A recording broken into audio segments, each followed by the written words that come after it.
Hello, and welcome to my world. Well, I was hoping to show my chassis all completed together of this Clod Buster, but I ran into a little bit of a snag mounting the Pargu machined aluminum ladder bars to the Hess machine axle tubes. So the Pargu ladder bars look like this when they're all put together. They resemble the stock plastic Tamiya Clod Buster ladder bars, except for this portion here. This is the socket portion of the big ball joints here. So that's where the ball joint on the axle tube fits inside there. Unlike the stock plastic Tamiya axle tubes, on the Pargu ones, this socket portion here is made up of a bunch of different parts. So those parts are taken apart and shown right here.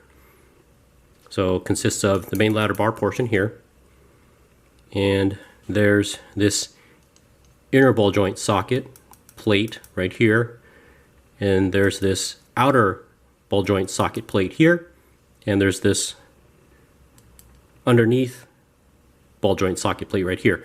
And these are made up of, instead of being machined from one piece of aluminum like on the other aluminum ladder bars that I have, like those made by Hot Racing and JPS, these are all machined of stacked pieces of aluminum. So you can see here on this one right here, it actually this part right here actually consists of 3 blocks of aluminum. 1, 2, 3, and then they're all bolted together. So it's quite a bit different construction compared to all of the other aluminum ladder bars that I have used. And I ran into a little bit of a hitch with these Pargu ones before when I tried to mount them on the Hot Racing axle tubes that I have on Raging Bull, and that problem was with this piece right here. This is supposed to go on here around the ball that's machined into the axle tube, and just like on the stock Tamiya Clod Buster and bullhead kits, but as you can see, this one doesn't quite fit in there. It doesn't just drop in there the way the stock Tamiya ones do. So this is a problem I also found with the JPS ladder bars too. Fitting this portion of the socket joint, of the ball joint socket, it just never seems to go on there real smoothly or real easily. There's always a little bit of fidgeting and head scratching to get it on there. So I managed to get these ones on with no problem on the front axle, not any problem. And the way I did that was by simply, not very elegant, but just simply tapping on this with a rubber mallet. So that got it in there. I was cringing the whole time because I didn't want to damage any of these expensive machined aluminum parts, but the good old rubber mallet method works.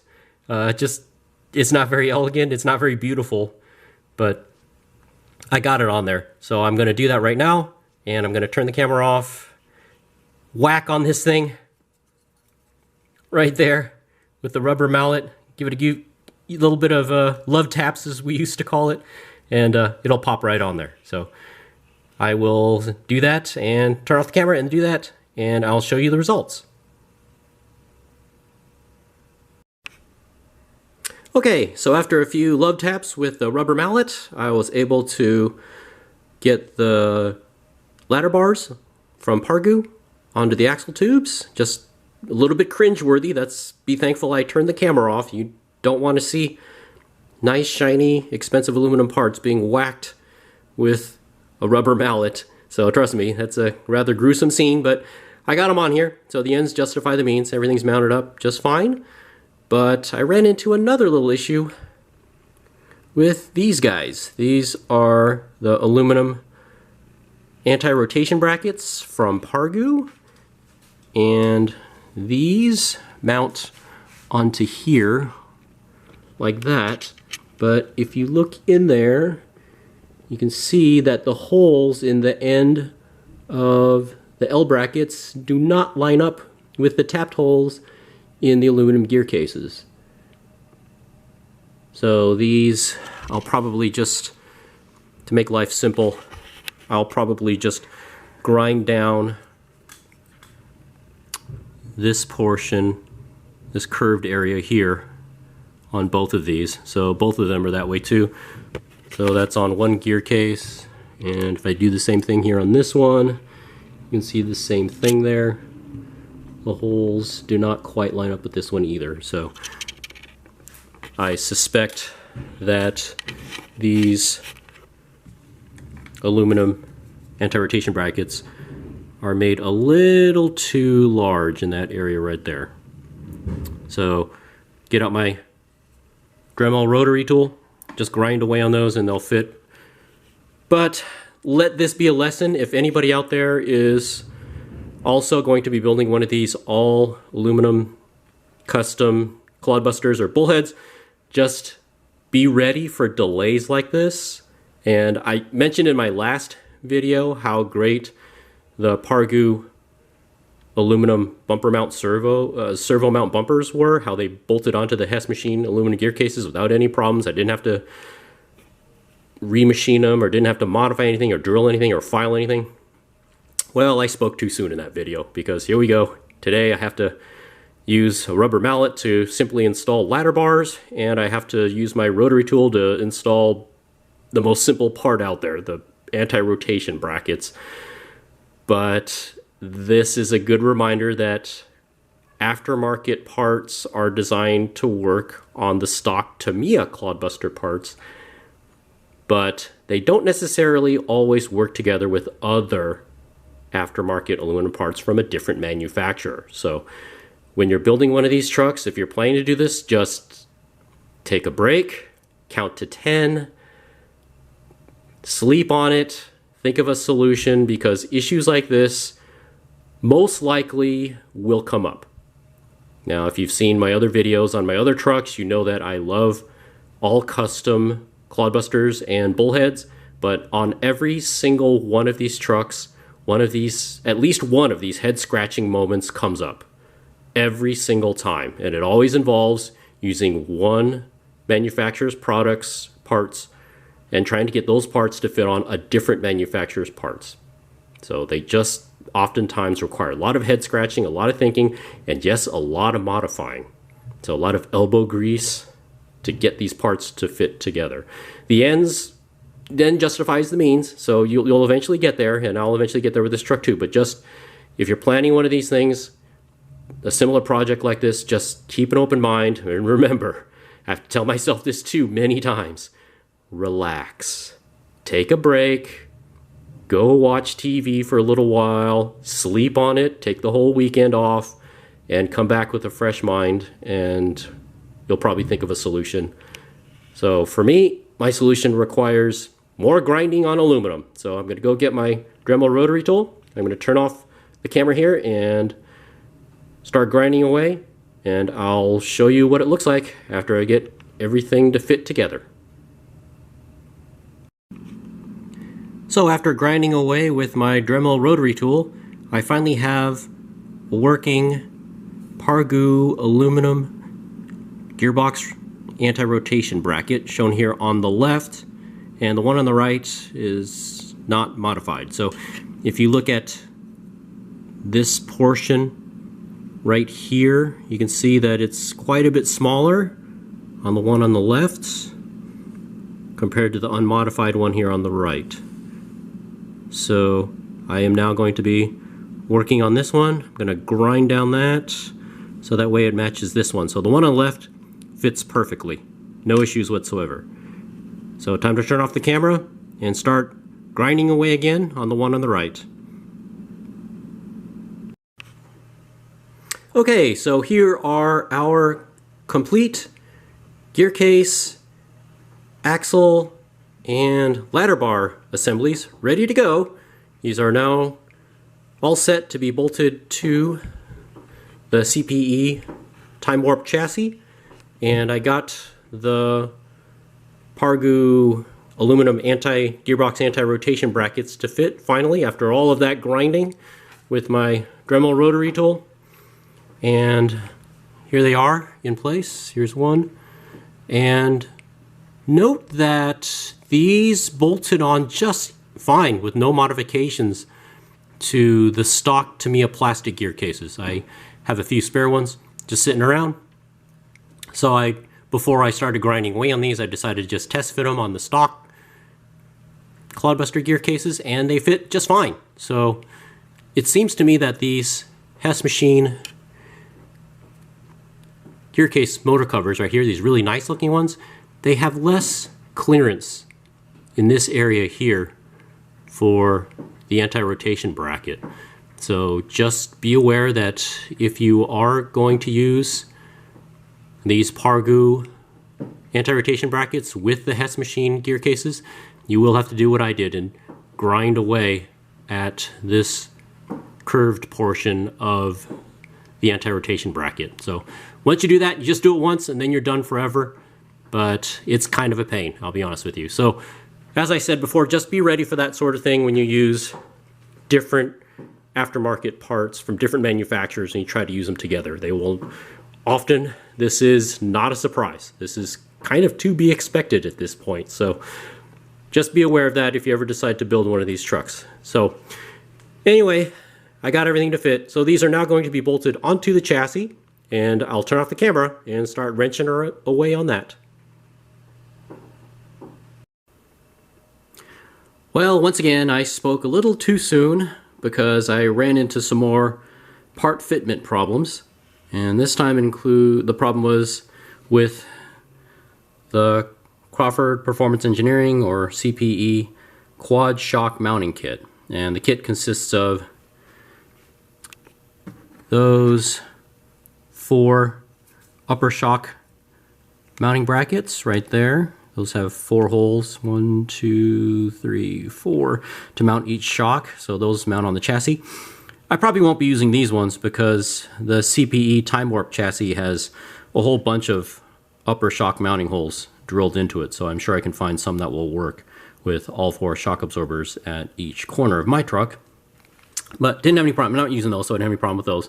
The problem I had was with these lower shock mounting brackets, and the problems I have is that the distance between the mounting holes for the brackets down here, these two, do not line up with these 2 holes here on each Pargu aluminum ladder bar. And if I hold up one of these on here, so you can hopefully see that the hole on the right lines up, but the one on the left, hold it kind of like that, hopefully you can see that right there. Hole on the right lines up perfectly, but the one on the left is not quite spaced up correctly. So the distance between the 2 shock mounting holes on the Pargu ladder bars there doesn't match up with the distance between those corresponding holes on the Crawford quad shock mounting bracket. And this is a common problem with all of the aluminum ladder bars that I have. And currently now I have hands-on experience with machined aluminum ladder bars from JPS, Hot Racing, and Pargu. And on all 3 of them, those 2 shock mounting holes are not in the exact same location as the 2 shock mounting holes on the stock plastic Tamiya Clod Buster and Bullhead ladder bars. And this is kind of an annoying problem only for guys like me that insist on using more than just 2 shocks per corner on their trucks. So if you keep the stock configuration with just 2 shocks per wheel on your Clod Buster or Bullhead, if you swap out your plastic aluminum ladder bars or plastic ladder bars for aluminum ladder bars, you'll never have an issue with this at all.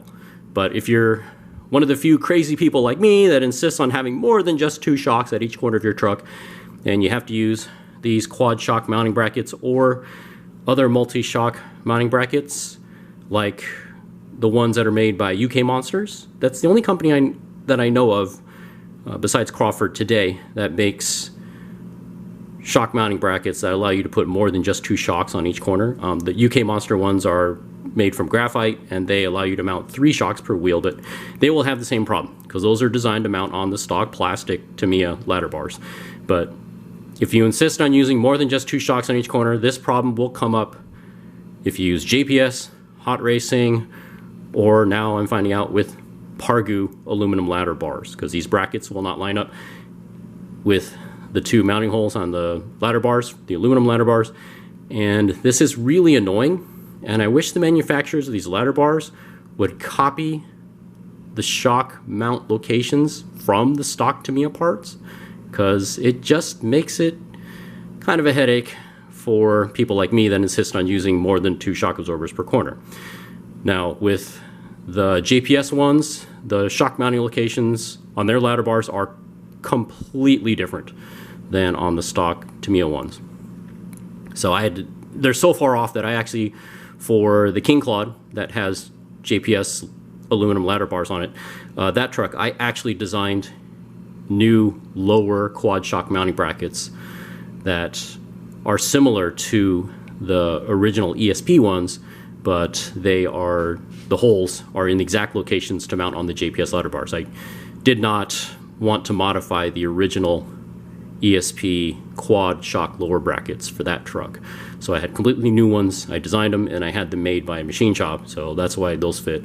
The hot racing ones, the spacing between 2 of the shock mounting holes on those ladder bars that are used on Raging Bull, the locations of the holes, this hole-to-hole spacing is perfectly fine, no problems there, but those mounting holes are lower down on the ladder bars compared to the location of the holes on the stock Tamiya ladder bars. So if you use the hot racing ones, they will kind of lower your truck, the suspension ride height of your truck, just a little tiny bit.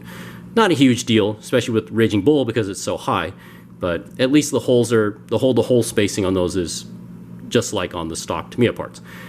But so these ones here from Pargu, the holes, as far as I can tell vertically, are in the same location as the stock Tamiya ones, but the hole spacing is different than on the Tamiya stock ladder bars. So not a huge deal. I will just, once again, get out my Dremel rotary tool and just make one of the holes on the ladder bars into a slot. So not too big of a deal, not as though I haven't done that before, but it's just kind of a pain because I was hoping to mount up my shocks and mount the axles on the chassis and finally show that to you in this video. But once again, this is just an example of trying to use one company's parts with a different company's parts, and these are the type of issues that you come up with. So especially if you are going to do like me, use lower shock mounting brackets on your aluminum ladder bars, just be ready for stuff like this to come up, stuff that you don't expect. It's part of the process, okay? Just to be expected at this point. So if you're going to build these type of all custom trucks, just be ready for this stuff, as I said before, and be fully prepared for this type of stuff to happen.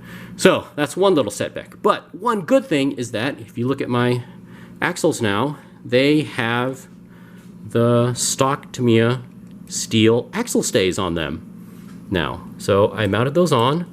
They fit on just fine, right there and right there. And I put those on because I found out that the Crawford quad shock mounting brackets fit just fine. I was afraid that they wouldn't fit over there, that they would interfere with the steel axle stays, but they fit on there just fine. And in this video or previous video, I mentioned that I wasn't going to use those due to my shock mounting brackets, and that was based only on because the Crawford website that shows the quad shock mounting brackets, it doesn't have those. They show the mounting brackets installed on a stock Tamiya axle assembly, and in that picture they do not have the axle stays in place. So I thought that was because the brackets would interfere with them, but as I found out here firsthand, they do fit on there just fine. So that's great. I always advocate using the steel axle stays if possible to make your axle assemblies on your Clod Buster or Bullhead as strong as possible. So some people don't use those, and that's becoming all the more common nowadays. I notice a lot of people with custom trucks leave those off, and especially if you're going to use the stock plastic gear cases and axle tubes, I don't think that's a good idea, especially if you jump your truck a lot. That's a recipe for broken Tamiya plastic parts if you do that. So I'm very happy to have my axle stays back on this truck. I got these 4 axle stays from, believe it or not, one of the original bullhead kits that I bought to build Chernobog way back when. So that truck has JPS gear cases and axle tubes on it, so the axle stays cannot mount onto JPS axle tubes, unfortunately. So that's why I just left these axle stays brand new in the bag and in the box all these decades now. And finally I got a use for them, so they're going to be on this truck. And I'm so glad to see those put on there. So that's one step forward, but one step backward. I cannot put on the quad shock mounting brackets just yet, but I'm going to get grinding away on those, make some aluminum chips fly. So I'll turn off the camera and I'll show you what it looks like after I get everything all put together. Okay, finally, these axle and gear case assemblies are ready to be mounted to the Crawford Performance Engineering Time Warp chassis.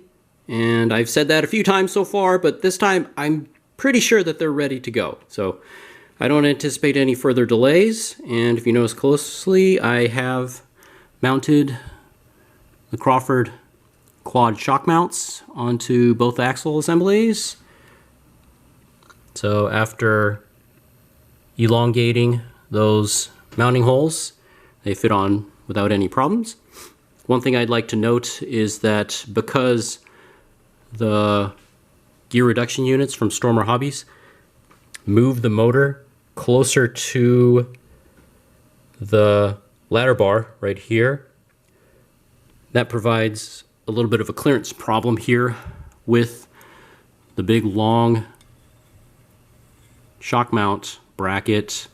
And so to prevent that from interfering with the motor end bell and bumping into it, I put some 3mm spacers here. Those are 8-inch long ones right there and right there. And those are 8mm long. I don't know where I got those from. They were just sitting in a box of spare parts and old nuts and bolts from previous Clod Busters that I've built. So don't ask me where I got them from.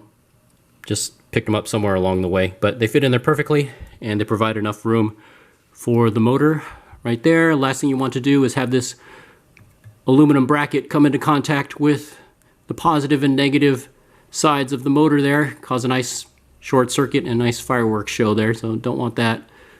But if you look at the shock mounts that I put on the King Clod, I also did the same thing. There's aluminum spacers on the quad shock mounts on that truck too, on the motor side of the gear case. So had to do the same thing here and no problems, everything fit. So I don't think there'll be any problems with mounting the shock absorbers on there.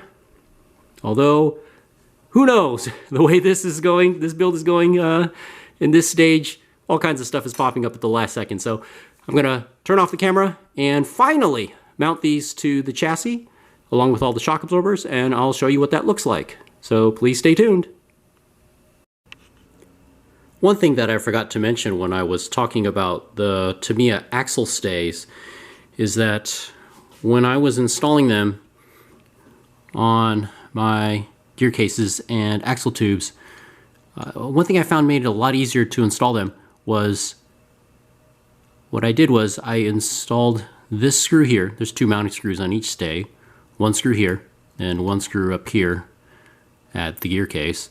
And what I did was I installed this screw down here first, installed that one loosely, and then to get this hole up here to line up, the hole in the axle stay to line up with the tapped hole in the gear case, make it a lot easier actually, was I loosened these 4 screws down here that secure the axle tube to the gear case.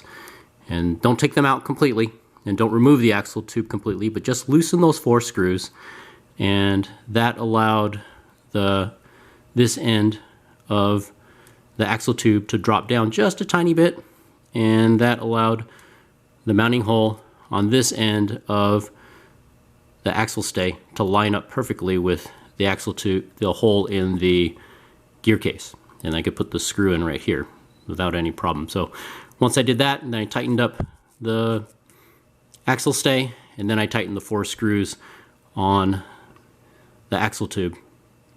And that got everything to line up perfectly, and it worked just fine. So I did that with all 4 of the axle stays. So same thing with this side, just loosened all 4 of those mounting screws right there. And same thing with the rear gearbox. Same thing, just loosened all 4 of those. And loosened all 4 on that side too. And it worked just fine. So everything mounted up perfectly, as you can see right here.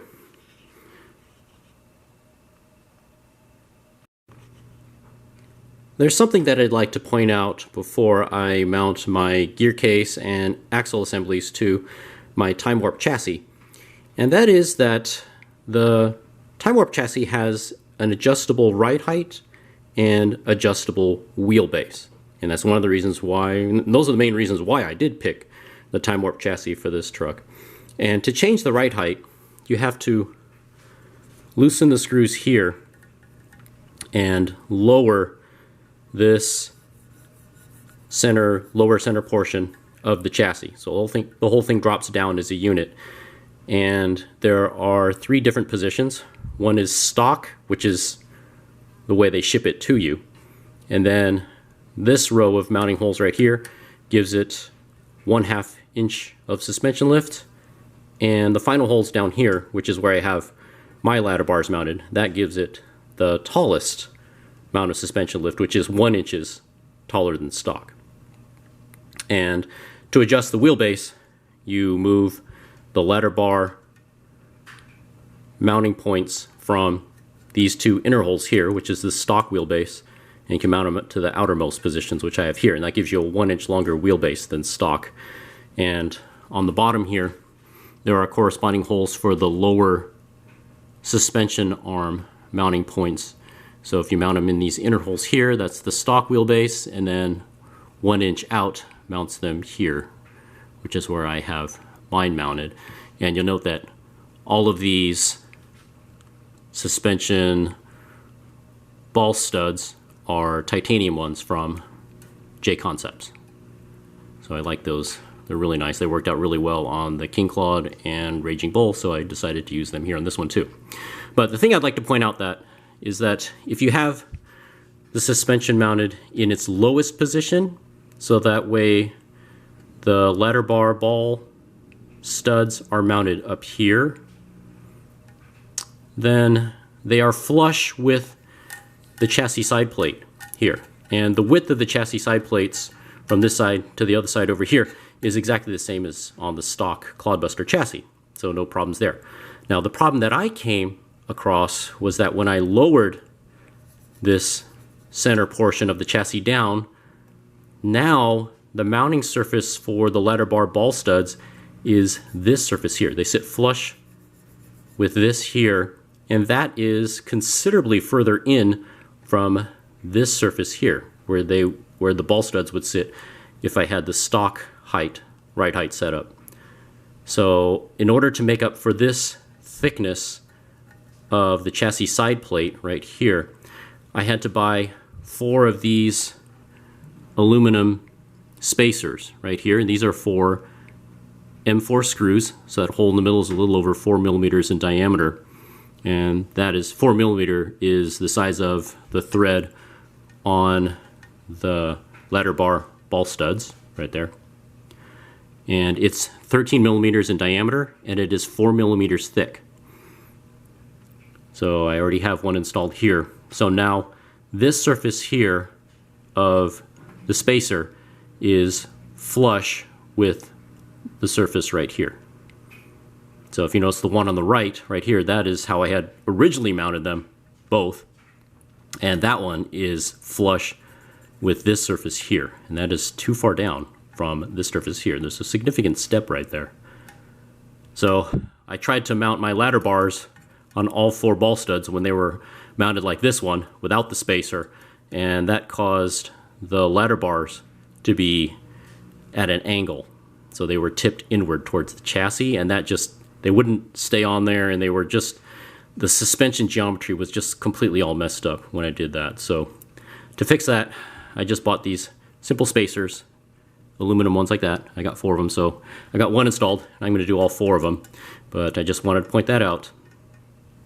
And also, one other thing to point out is that when you use your ball studs and you mount them in the stock wheelbase positions, you can use the rectangular steel chassis braces that come with the stock bullhead and super Clod Buster kits.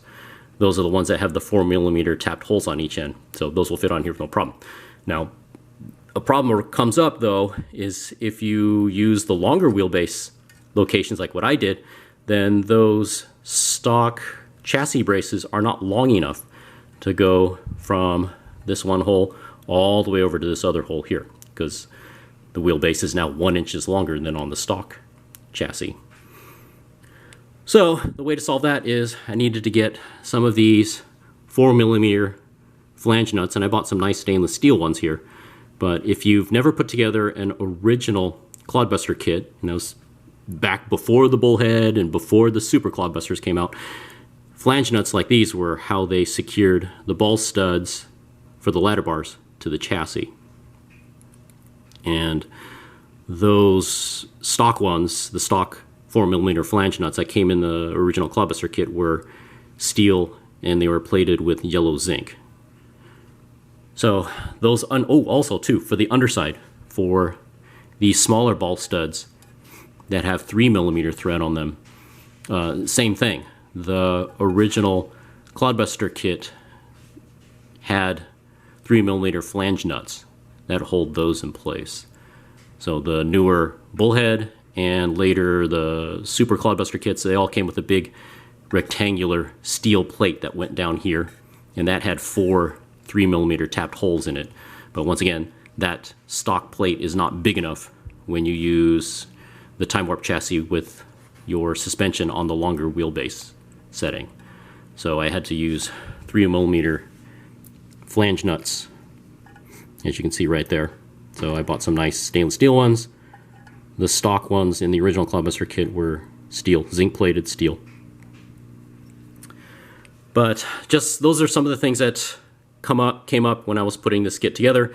And if you use a time warp chassis on the stock suspension height with the stock wheelbase positions, you don't have to worry about any of this. So you don't have to buy any of these extra spacers or flange nuts. It's real simple, just goes together just like the stock chassis kit does.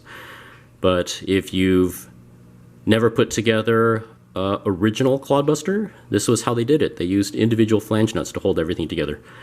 So anyways, these are the type of things that they don't tell you. Crawford, they put together a nice, really nice chassis kit here, but one of the things I don't like about it is that it has absolutely no instructions or any kind of documentation in the box. And their website provides no information about any of this. I had to find out about all of this on my own as I was putting this together. So I remember back on the old RCMT message board days, people would complain about the lousy instructions that came with the ESP Clodzilla kits. And yeah, they were pretty bad. They weren't too detailed, but at least ESP provided some instructions. As bad as they were, it was better than nothing. So Crawford, they provided absolutely, they did worse than ESP in my opinion, and they provide no instructions whatsoever. So just imagine if you're a little kid trying to put together one of these time warp chassis kits, and you're new to RC, new to monster trucks, new to the Clod Buster, and you don't know about any of this stuff. You've got to figure out all this on your own. And so I'm trying to avoid those types of headaches. So this is the kind of stuff that it would be nice if Crawford, at the bare minimum, at least put this kind of information on their website. If you're going to use the taller, you're going to raise the suspension, or if you're going to increase the wheelbase, hey, these are the parts you're going to need. Here's a parts list, exactly the quantities and the size of the fasteners and spacers you're going to need. But nope, they tell you none of this. So I'm finding out all of this as I go here. So I think I've got everything I need though, I'm pretty sure. So finally I can mount the gear case and axle assemblies that you see in the background there. Finally I can mount those onto the time warp chassis, and I'm ready to go. So I'm going to turn the camera off and get started wrenching on all these parts. So after all of that work, the chassis is finally assembled. and it looks great. I'm very happy with how everything turned out. It was kind of a bumpy and rocky road to get to this point, but in the end it was all worth it. And those bumps along the way were not totally unexpected after having built quite a few of these from the ground up, completely custom Clod Buster and bullhead kits. So not surprised. I was not surprised at all by this. But anyway, this is what the chassis looks like. And everything fit on here just fine after I added some of those extra parts that I mentioned before. And one of the changes that I had to make at the last minute that I didn't realize was this lower bracket for the Crawford quad shock mount is quite a bit longer than the quad shock mount brackets that I used on Raging Bull and the King Clod. Those are made by ESP. And it's considerably longer, actually. So this right-hand portion of the bracket extends quite a bit further behind the motor end bell right here. And I did put those 8mm spacers between the bracket and the ladder bar that I mentioned before. But those spacers got the bracket to clear the motor's end bell, but they did not extend the bracket far enough to clear for this fourth shock absorber right here to clear the motor's end bell. And to prevent that from hitting, I put a 6mm spacer in there. It's an aluminum one, and I don't know where I got that one from. That also was in my spare parts bin. And I have one here. This is on the front gearbox, and also I have one here on the rear gearbox too as well, back there. So one thing about Clod Busters and bullheads is that whatever you do on one gearbox, since the gearboxes are basically identical, you have to do the same thing on the other gearbox as well. So I did all the electrical wiring. All the wiring is by Dean's. It's wet noodle 12 gauge wire. All the plugs are Dean's Ultra plugs, and those are the real Dean's Ultra plugs, not some of the generic T-plugs that are so prevalent today on the internet. I only insist on using the real Dean's Ultra plugs. And I also did all of the servo wiring. I did the best I could to try to make it look as neat as possible. These high-tech servos use twisted wires instead of ribbon cables like what are used on most other servos, like Futaba servos. And so do my best to try to coil them up, but the coiling doesn't quite look as neat as it does on the ribbon cables, flat ribbon cables like on this one right here. So Futaba servos have those flat ribbon cables, so those coil up much nicer and neater than the high-tech ones, but I did the best I could. Here's the rear servo wiring right here. So all the wiring is on the underside of the electronics chassis plate that I made, which is right there. And everything fit just fine. I'm very happy with how it all turned out in the end. It was kind of a bit of a headache and a lot of head scratching to get to this point, but everything fit and it looks great. So the only thing left to do is charge up a battery pack, do a few test runs, and see how everything works out. And of course, got to mount on those big giant tires and wheels.